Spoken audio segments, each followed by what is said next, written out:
Does everybody have a copy? Okay. Who needs a copy? Raise your hand. Everybody who don't have a copy. Okay. Well, they're going to make some more copies. They're going to be out in about 5 minutes. But in the meantime, we'll go ahead and start because you can hear. And sit next to somebody who has a paper so you can look on and see until they bring the other copies out. But this weighed heavy on my mind yesterday after I left the funeral about how fast funerals are rolling around. As a matter of fact, last Saturday, while we were having the funeral of my brother-in-law, his mother had a heart attack on the way to the funeral. And they put her on a respirator and she died Tuesday. So my brother-in-law's mother was on the way to the funeral last Sunday, had left home and was dressed and was on her way here and had a heart attack and died on the way to her son's funeral. And so I said, we need to stop for a minute and make sure of this thing. Because funerals are coming around too fast now. We don't know who's going to be next. And my brother-in-law was 58 years old. I never known him to have a sick day in his life. I've known him for 34 years. He's never had anything more than a cold.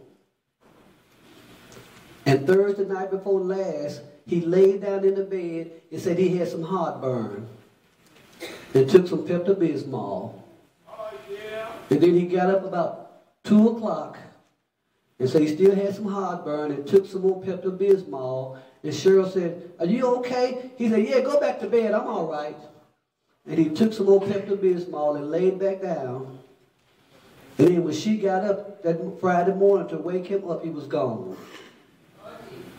He was gone. Laid down with just heartburn. Never sick. So you don't have to be sick. Don't have to be in a car wreck. Don't have to be a tragedy.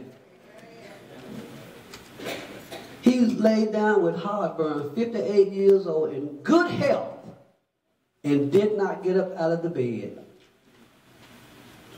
And so I said, we have got to know beyond a shadow of a doubt. We got no room for doubt, y'all. Because let me tell you something. Tomorrow is not promised to you. This evening not promised to you. We pray we all make it to the benediction.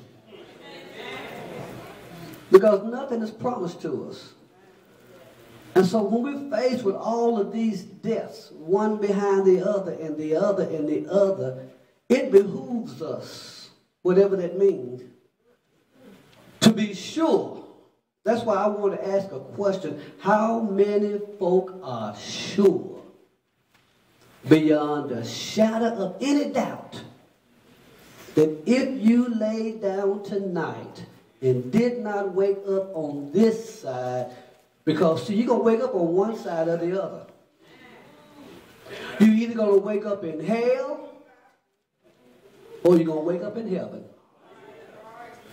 But you're going to wake up in one of them. Because didn't Jesus give a parable about 2 men that died? The rich man died. And when he opened his eyes, he was in hell. Lazarus opened his eyes and he was in heaven. So when you die, when you take your last breath, in less than the twinkling of an eye, you in one of those two places. There is no such thing as purgatory. The Catholics teach purgatory. That if you die unsaved, you go to a holding place called purgatory. And then your loved ones can go to the priest and ask the priest to pray for your soul and to pray you out of purgatory. Well, let me tell y'all, ain't no such place. That might not be good English, but you heard that. When you die, and your heart beats for that last time, Your lungs exhale that last breath. And less than the twinkling of an eye, your soul is gone.